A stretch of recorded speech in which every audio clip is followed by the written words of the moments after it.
Aloe ਸੱਜਣੋ ਤੇ ਮਿੱਤਰੋ, ਅੱਜ ਤੁਹਾਨੂੰ ਪਤਾ ਕਿ ਅੱਜ ਵਾ ਇਲੈਕਸ਼ਨ ਡੇ ਤੇ ਨਾਲੇ ਜਨਾਬ ਅਸੀਂ ਜਦੋਂ ਸੁਬਹ ਪਹੁੰਚੇ ਨਾ ਪੋਲਿੰਗ ਸਟੇਸ਼ਨ ਤੇ ਜਨਾਬ, ਪਹਿਲੇ ਪੋਲਿੰਗ ਸਟੇਸ਼ਨ ਤੇ ਪਹੁੰਚੇ ਤੇ ਜਨਾਬ ਉਹ ਵੀ ਬੰਦ। ਹਾਲੇ ਤੱਕ ਉੱਥੇ ਜਿਹੜਾ ਅਮਲਾ ਹਾਲੇ ਤੱਕ ਆ ਰਿਹਾ, ਸਮਾਨ ਲਿਆ ਰਿਹਾ ਵਾ ਔਰ ਆਹਿਸਤਾ ਆਹਿਸਤਾ ਵਾਲੇ ਖੋਲਦੇ ਪਏ ਹੈਗੇ ਆ। ਔਰ ਦੂਜੀ ਵੱਡੀ ਖਬਰ ਬੈਕ ਤੁਹਾਨੂੰ ਇਹ ਦੱਸਿਆ ਕਿ ਨੈਟ ਤੇ ਬੰਦ ਆ, ਸਿਗਨਲ ਵੀ ਬੰਦ ਆ। ਔਰ ਉਸ ਤੋਂ ਬਾਅਦ ਅਸੀਂ ਅਗਲੇ ਪੋਲਿੰਗ ਸਟੇਸ਼ਨ ਤੇ ਪਹੁੰਚੇ ਤੇ ਉੱਥੇ ਜਨਾਬ ਆਏ, ਉੱਥੇ ਵੀ ਨੈਟ ਬੰਦ। ਤੇ ਇੱਥੇ ਅਗਰ ਵੇਖਿਆ ਜਾਵੇ ਨਾ ਜਨਾਬ, ਇਹ ਆਬਦ ਸ਼ੇਰ ਅਲੀ ਦਾ ਇੱਥੇ ਆਬਦ ਸ਼ੇਰ ਅਲੀ ਲੜ ਰਹੇ ਨੇ ਨੂਨ ਲੀਗ ਵੱਲੋਂ ਔਰ ਪੀਟੀਆਈ ਵੱਲੋਂ ਲੜ ਰਹੇ ਨੇ ਤਹਿਰੀਕ ਇਨਸਾਫ ਜਿਹੜੇ ਹੈਗੇ ਆ ਚੰਗੇਜ਼ ਖਾਨ ਕਾਕੜ।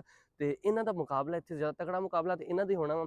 ਲੇਕਿਨ ਤੁਸੀਂ ਵੇਖ ਸਕਦੇ ਕਿ ਵੋਟਰ ਵੀ ਇੱਥੇ ਆ ਗਏ ਨੇ ਤੇ ਲੇਕਿਨ ਹਾਲੇ ਤੱਕ ਪੋਲਿੰਗ ਅਮਲਾ ਜਿਹੜਾ ਹਾਲੇ ਤੱਕ ਰੱਸੀਆਂ ਰੁੱਸੀਆਂ ਬੜੇ ਆਰਾਮ ਨਾਲ ਖੋਲਦਾ ਪਿਆ ਵਾ, ਮੋਹਰਾਂ ਸਿੱਧੀਆਂ ਪੱਧਰੀਆਂ ਕਰਦਾ ਪਿਆ ਵਾ ਤਾਂ ਕਿ ਆਰਾਮ ਨਾ ਹੋਵੇ, ਟਾਈਮ ਜ਼ਿਆਦਾ ਲੇਟ ਹੋ ਜਾਵੇ ਤੇ ਜੇ ਰਾਤ ਨੂੰ ਰਿਜ਼ਲਟ ਜਿਹੜਾ ਆਏਗਾ ਫਿਰ ਤੁਹਾਡੇ ਸਾਹਮਣੇ ਹੋਏਗਾ। ਹਾਲੇ ਤੱਕ ਤੁਸੀਂ ਵੇਖਦੇ ਪਏ ਟਾਈਮ ਕਿੰਨਾ ਜ਼ਿਆਦਾ ਹੋ ਗਿਆ ਵਾ, ਲੇਕਿਨ ਪੋਲਿੰਗ ਅਮਲਾ ਹਾਲੇ ਤੱਕ ਕੁਝ ਵੀ ਨਹੀਂ ਕਰ ਰਿਹਾ। ਨਾ ਹੀ ਇੱਥੇ ਹਾਲੇ ਤੱਕ ਪੋਲਿੰਗ ਸਟਾਰਟ ਹੋਈ ਆ ਔਰ ਨਾ ਵੋਟਰ ਇੰਤਜ਼ਾਰ ਕਰ ਰਹੇ ਆ। ਬਾਕੀ ਅੱਗੇ ਕੀ ਹੁੰਦਾ ਵੇਖੋ ਤੁਸੀਂ।